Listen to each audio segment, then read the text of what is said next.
Shall we pray? Dear God,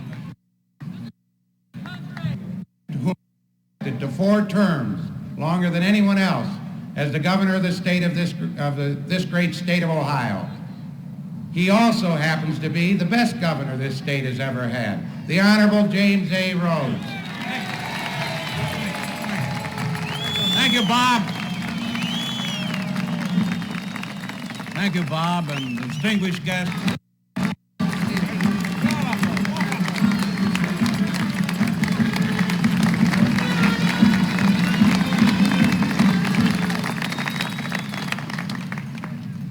There's no need leadership and faith to the American people. I have known him for many a year. As governor of the great state of California, he established a record of success that serves as a stark contrast to the failures of the present administration. America and his working people and her working people need this man now, right now. We will restore hope. He will restore joy, and he will restore faith in government to the American people. Ladies and gentlemen, it is my honor to introduce to you the next president of these United States, Ronald Reagan.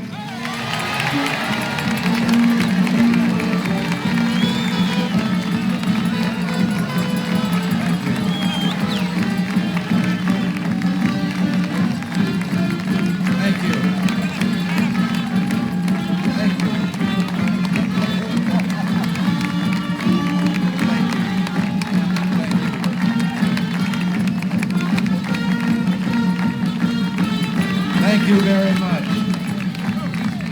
Thank you. Thank you.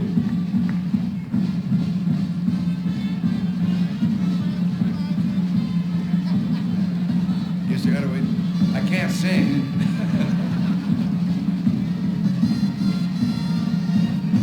Ladies and gentlemen, Reverend clergy, Governor Jim Rhodes, and the distinguished guests who are here on the platform, and you ladies and gentlemen. It doesn't seem as it was very long since I was back here before, and I'm delighted to be here again, and particularly because of what has happened in the period in between. As your governor has just told you so eloquently, there have been great changes. All across this land, since I was here last, I found a longing among our people for hope. A longing for belief in ourselves and in the vision that gave birth to this nation, for the values of family, work, neighborhood, peace, and freedom. And when you have said those words, you said what this campaign is all about.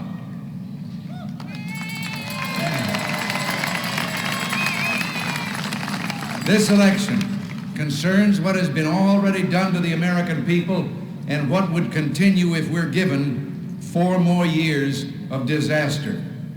The Carter record is a record of a litany of despair, of broken promises, of sacred trusts abandoned and forgotten. 8 million out of work. Inflation running at 18% in the first quarter of 1980.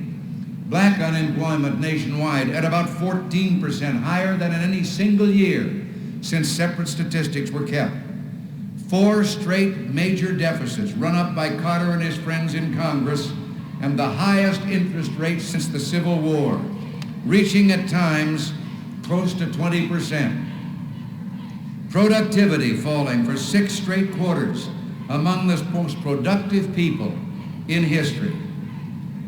We were promised that there wouldn't be an increase in taxes for the lower or the middle class, the working people of America.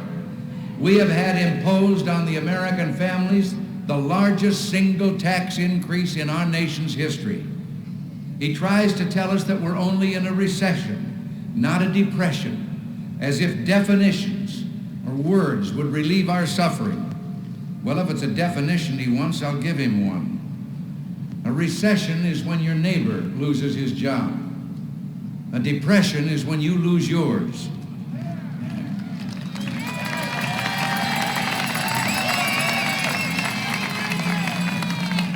And recovery from that is when Jimmy Carter loses his.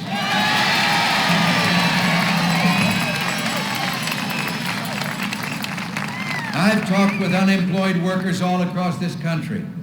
I've heard their views on what Jimmy Carter has done to them and their families. And they aren't interested in quibbling about words or definitions. They know the difference between a recession and a depression. Let Mr. Carter go to the unemployment lines and lecture those workers who've been betrayed by this administration on what is the proper definition for their widespread economic misery. Human tragedy, human misery, the crushing of the human spirit, they don't need defining. They need action. And it's action in the form of jobs, lower taxes, and an expanded economy that as president I intend to provide.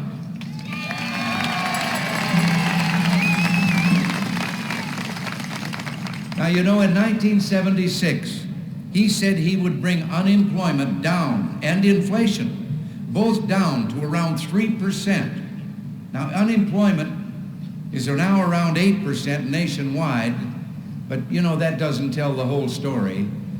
That's like a fella drowning because he tried to wade across a river whose average depth was 3 feet.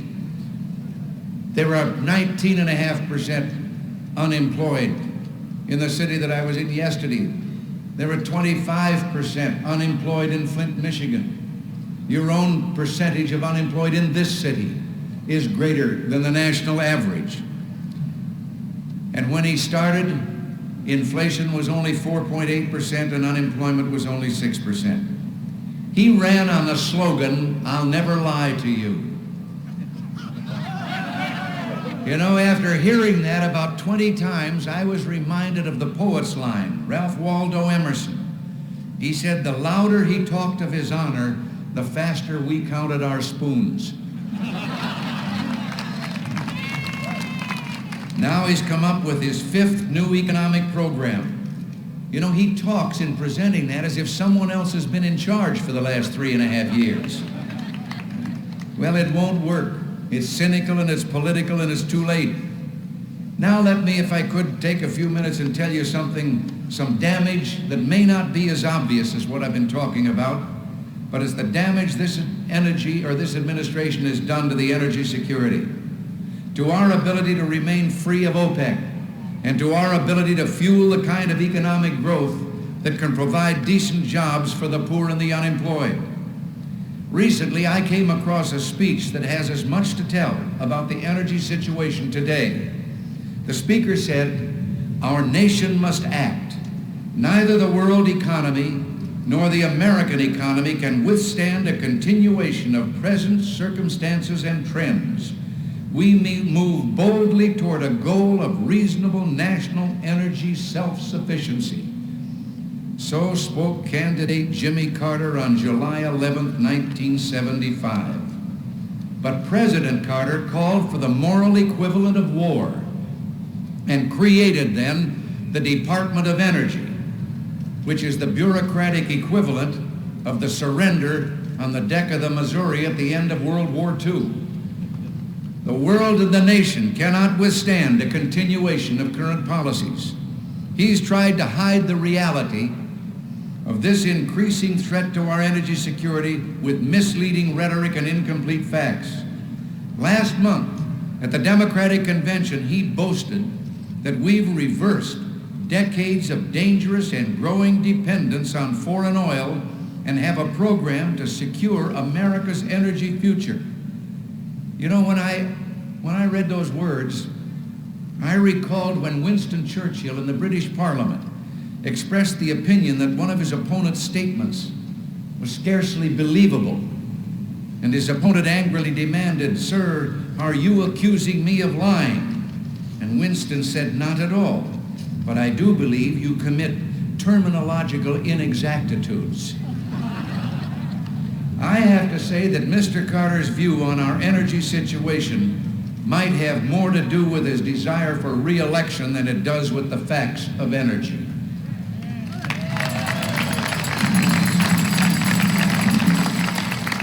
The facts which Jimmy Carter will not admit are that America does not have an energy policy now, and we do not have a secure energy future. What we have is a future of planned cutbacks and slow growth, of lower income and few jobs, and of dangerous dependence on OPEC, far worse today than at any time in the past. It doesn't have to be this way in the future, but we have to act now. And the only way to do that is to change administrations in Washington, D.C.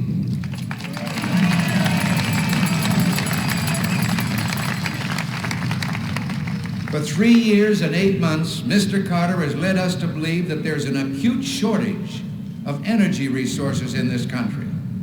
The truth is, America has an abundance of energy, but the policies of this administration consistently discourage its discovery and production. These policies have brought a little bit misery to the American people. Gasoline prices, which he said were disgraceful when he took office, well, they're now twice as high as they were then. We've had long gas lines and we've had the ever-present threat of another oil cutoff. Skyrocketing heating oil prices have forced many Americans on fixed incomes, especially our senior citizens, in the cold of winter to make the cruel choice between food on their tables or fuel to keep them warm in their homes. Take utilities today. The cost of heating your average home by natural gas has doubled since 1976. The oil bill for those who use oil to heat their homes has gone up 133%. And we pay for electricity an increase of 43%.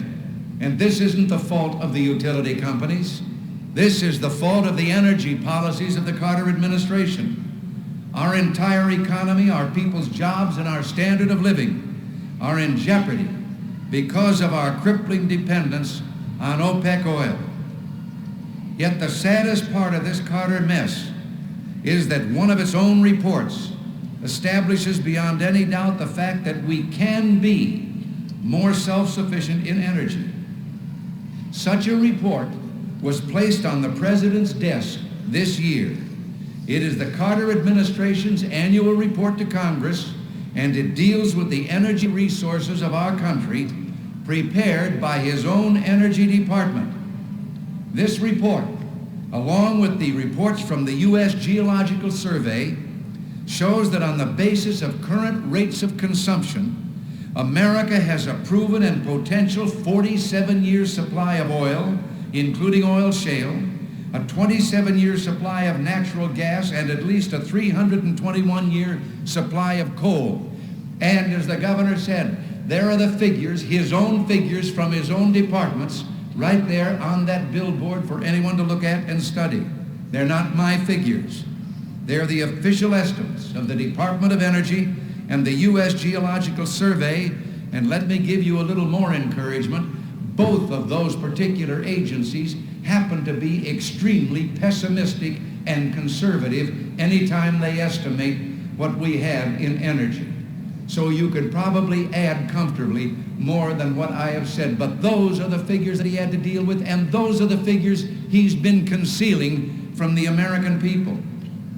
They demonstrate that we have in America right now abundant potential energy supplies if the administration will allow Americans to find, produce, and use them. We have more than enough resources to meet our needs until the fuels of the future, such as solar power, fusion, hydrogen, tar sands, and ocean thermal energy, are converted or developed. Why hasn't he told us this? Why has he chosen to talk about how little fuel we have instead of how much? Why has he chosen to mislead Americans into believing that the only way out of the energy crisis is more federal programs?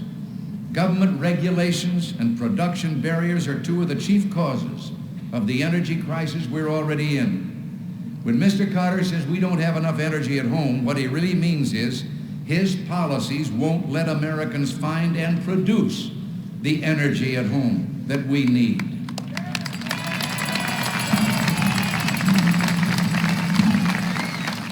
Nowhere is this more evident than in the field of oil production and exploration.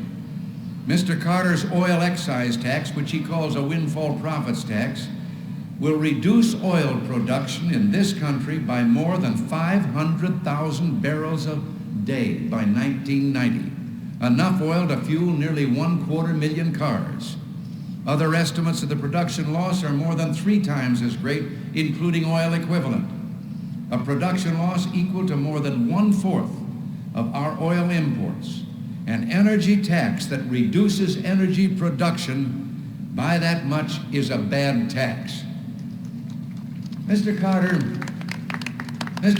has burdened offshore oil drilling leases with such stringent restrictions that it's almost impossible to begin production. Think of this.